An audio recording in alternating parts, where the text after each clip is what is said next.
So when a person, as we've suggested, has a good sense of self, and when a person can be strong enough that they're not bought in positive or negative ways by other people, that they can choose for themselves. So, for example, in the most descriptive way, if there's a bully trying to bully somebody and that person is strong and true to who they are, they won't fall prey to that bully. They will stand up for themselves. They live with truth. So once we have that din, once we have that emes, then what happens is that we can afford, we're strong enough to try and bridge with even people we disagree with. That at the end of the day, HaKadosh Baruch Hu wants shalom. Now there's a very important reality here, and that is sometimes we need disharmony for the sake of harmony. However, many times we should at least try. There's so many people out there that they never bridge gaps because they've felt before they start there's nothing to talk to, there's nobody to talk to. And I would suggest sometimes you could be pleasantly surprised. I'll share with you a quick story about this. I had somebody who was in one of our shiurim, and they were from America, and they did not understand whatsoever the Yerushalmim from Mea She'arim. And all they heard about was the problems that the Yerushalmim were causing, throwing over the bins and whatnot, and they didn't have much good to say about the Yerushalmim. They lived in Bet Shemesh. I suggested to them, have you ever spoken to anyone from Bet? Have you ever gone to their community? Have you ever related to them, apart from what you've heard on the news? No, they responded to me. So I said, why don't you come with me? Let's go. You want to be truthful, you want to be real, you want to be of mamash deep truth, and you want to be an Oyev Shalom, V'Roidev Shalom? Let's go. What happened is that we actually went and spent time with a couple of Yerushalmim. This person was so pleasantly surprised in how he was treated. There was so much respect, love, there was so much achdus that he ended up learning the whole summer in a kollel with Yerushalmim.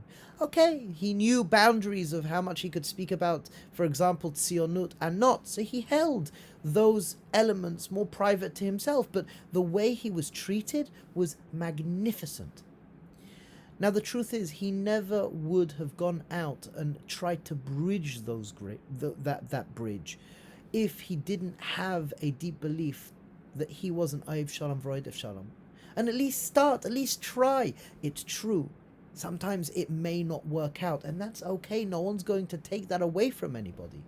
However, if you're strong within yourself, if you have a sense of self, and you are real with yourself, you hold your own space, then when you can, try and reach out, try and bridge that gap. It's needed. This message we can share, Vayishlach Yaakov Melachim, that Yaakov sends Melachim with gifts and presents to Esav. One interpretation is he's trying to bridge this gap. He's testing out the way. Could potentially there be shalom here? Maybe I can convince, I can speak, I can share with my brother, I can open up something in his heart. Maybe. This relates to the end of the Pirkei Avos that we've been sharing over the last couple of weeks.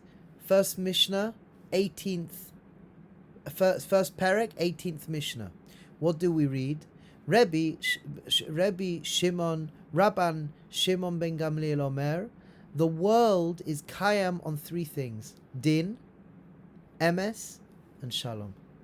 Now what happens is when a person has that strong sense of self, and a person is strong enough to hold their own space, so the sense of self is din, to hold that space is emes. And I could relate to other people from that place. That's beauty, emes, Yaakov, beauty. Then I can afford sometimes to reach out to people who are not my cup of tea, somebody who's different from me, and I can test out.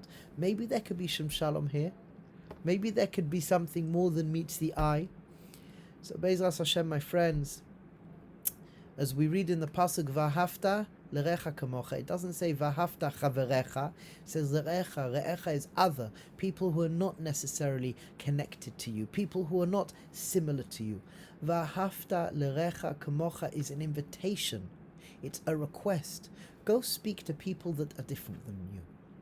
Test out the waters. Maybe you'll be pleasantly surprised.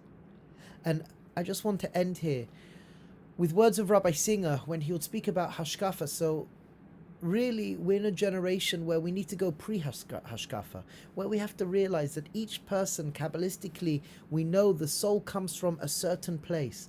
Each person fits in a certain hashkafa, and they have to be comfortable, truthful, and they have to be real with that and transparent with that.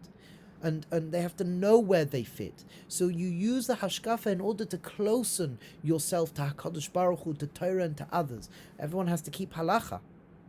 And the point is, though, if someone's different, re'echa, you could still be in touch. You can still recognize we need each other. Just imagine a world without the Litvaks, or imagine a world without the Hasidim. Imagine the world without Sfadim. Imagine the world without the Nanachs, or the Chabadniks. The world wouldn't be the same. We need each other, and we need to respect the fact that we need each other. And only by being strong and healthy within ourselves can we ever bridge out and reach others. And from there, hopefully, testing the ground, a lot of relationships can be fostered that otherwise wouldn't be fostered.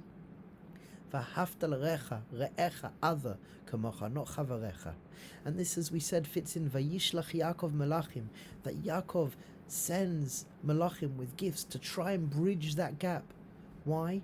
For the sake of Shalom. And as we said, may we be blessed that we can live a life of healthy din, healthy emes, and healthy Shalom.